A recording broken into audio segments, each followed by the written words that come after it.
Hola amigos, ¿cómo están ustedes?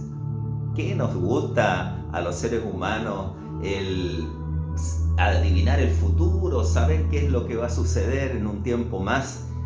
Nos encanta esto de los horóscopos, la adivinación, no sé, la proyección en un tiempo que aún no hemos vivido para entender para dónde vamos. Quizás ese misterio, ese deseo de saber, ¿no? De tener una mayor seguridad en lo que va a acontecer en nuestras vidas, nos lleva entonces a buscar ese tipo de explicaciones, de lecturas, de entendimiento de las cosas. Es así como la profecía es algo que es muy atractivo para todos nosotros, en especial para la religión, la profecía, ¿no? Y bueno, el libro sagrado nuestro, la Biblia, contiene profecías, es indudable, contiene el anuncio de hechos futuros. Específicamente en el Antiguo Testamento se profetizaba acerca de un Salvador, de un Mesías, de un ungido de Dios que iba a venir a reinar en este planeta. Y bueno, ese Mesías vino, lo sabemos, fue Jesucristo. Todas las señales que los profetas del Antiguo Testamento narraban en sus libros, en sus escritos, fueron cumplidas. Pero por supuesto, muchas de las profecías aún no han sido cumplidas.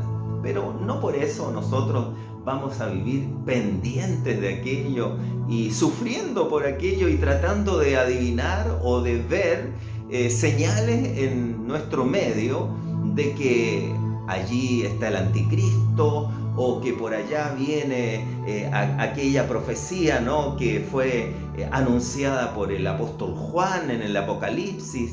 No voy a vivir la vida pendiente de aquello y perderme realmente lo que Dios quiere de mí. También en el Antiguo Testamento, donde tenemos por ejemplo al profeta Jeremías, se nos narra acerca de profetas que no eran precisamente inspirados por Dios, sino por sus propias ideas o sentimientos. Y es ese el peligro que siempre se corre de escuchar así con tanta confianza, con tanta fe a profetas que anuncian cosas y que con el tiempo vemos no se cumplen. Solo algunas cosas se van cumpliendo, pero otras no. Entonces tenemos acá nosotros en el libro de Jeremías, en el capítulo 28, acerca de un profeta llamado Ananías, con H, Ananías. Este profeta Ananías hace una profecía en tiempos cuando el pueblo de Dios estaba realmente acosado y preso del imperio babilónico. Entonces, ¿qué mejor para ellos una profecía que les anunciara que ellos finalmente iban a ser liberados de Babilonia?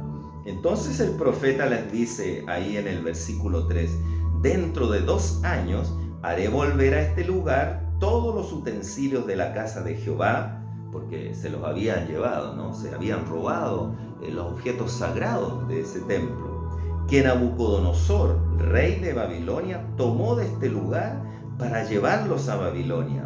Y yo haré volver a este lugar a Jeconías, hijo de Joacim, rey de Judá, y a todos los transportados de Judá que entraron en Babilonia, dice Jehová, porque yo quebrantaré el yugo del rey de Babilonia.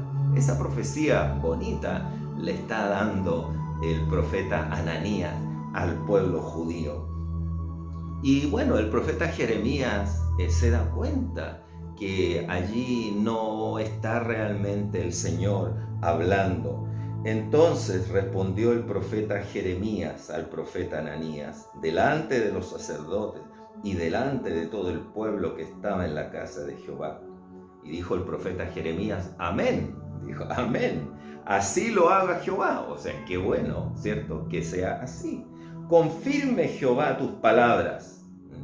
Pide confirmación. con los cuales profetizaste que los utensilios de la casa de Jehová y todos los transportados han de ser devueltos de Babilonia a este lugar. Y más adelante, en el versículo 15, dice: entonces dijo el profeta Jeremías al profeta Ananías: ahora oye, Ananías, Jehová no te envió y tú has hecho confiar en mentira a este pueblo. Ese es el problema, ese es en lo que podemos caer si nosotros confiamos en lo que cualquier profeta o que se dice profeta o que tiene una profecía pueda estar anunciándonos. En realidad, nosotros no debemos estar tan preocupados de aquello, porque el mismo Señor nos ha advertido de eso, y quiero leerles para que ustedes se den cuenta de que realmente, si bien es cierto, es importante la profecía bíblica que nos da una visión del futuro, de cómo Dios finalmente es vencedor contra el mal, tampoco se trata de que vivamos pensando siempre en aquello y con ese temor y con ese miedo, ¿no?, de que las cosas pueden ir a peor, o también decir, bueno, pronto que nos lleve el Señor y entonces nosotros no hacer nada en este mundo. No se trata de eso. ¿Qué es lo que Jesús le dice a sus discípulos? ¿Qué es lo que a nosotros más nos interesa, ¿no es cierto? Lo que el Señor Jesucristo habla acerca de este tema. Fíjense ustedes, en el libro de Hechos, en el capítulo 1, versículo 6, dice así: entonces los que se habían reunido le preguntaron a Jesús, diciendo: Señor, ¿restaurarás el reino a Israel en este tiempo? Porque eso era lo que les interesaba a los discípulos, a los judíos les interesaba que fuesen liberados de Roma, que se restaurara el reino de Dios en sus vidas, ahí en el imperio, que ellos pudiesen tener al mismo Señor como rey y ningún poder extranjero viniese a estar sobre ellos. Señor, ¿restaurarás el reino a Israel en este tiempo?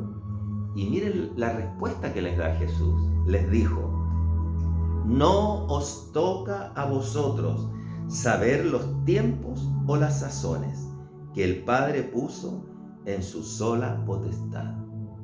O sea, no es a ustedes, no es a nosotros a quien nos toca, nos corresponde saber la historia futura.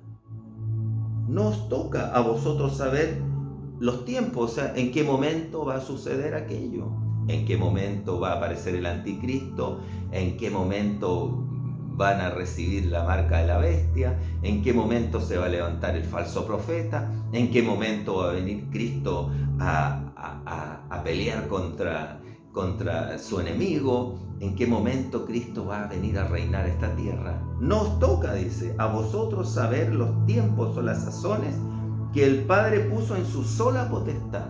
O sea, es algo que solamente Dios sabe. Y yo me pregunto, ¿por qué tantos dicen saber cuando Jesús mismo dice que el Padre puso en su sola potestad? Y luego dice lo que verdaderamente a Él le importa. Pero, ese pero es muy importante. Significa que lo anterior no. Pero, dice, recibiréis poder cuando haya venido sobre vosotros el Espíritu Santo. Recibirás poder, el poder del Espíritu de Dios. Recibiréis poder cuando haya venido sobre vosotros el Espíritu Santo. O sea, ese grupo de discípulos va a recibir el poder. Ese poder es el Espíritu Santo que será derramado en el día de Pentecostés. Ya fue derramado y entonces le da poder a la iglesia, a la cristiandad. ¿Para qué? Recibiréis poder cuando haya venido sobre vosotros el Espíritu Santo y me seréis testigos en Jerusalén, en toda Judea, en Samaria y hasta lo último de la tierra.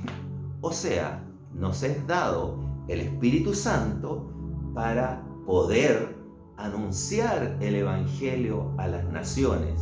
Pero ¿cómo lo vamos a anunciar? No solamente con palabras, como lo estamos haciendo ahora, sino también con hechos, viviendo realmente la vida que Cristo quiere que vivamos, los principios, los valores, las virtudes del Señor.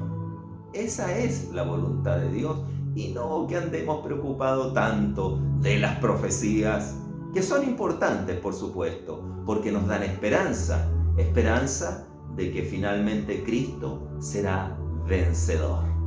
Que el Señor les bendiga, espero no haber ofendido a nadie y que esta palabra sea de edificación para sus vidas. Que el Señor les guarde y fortalezca siempre con una palabra de vida.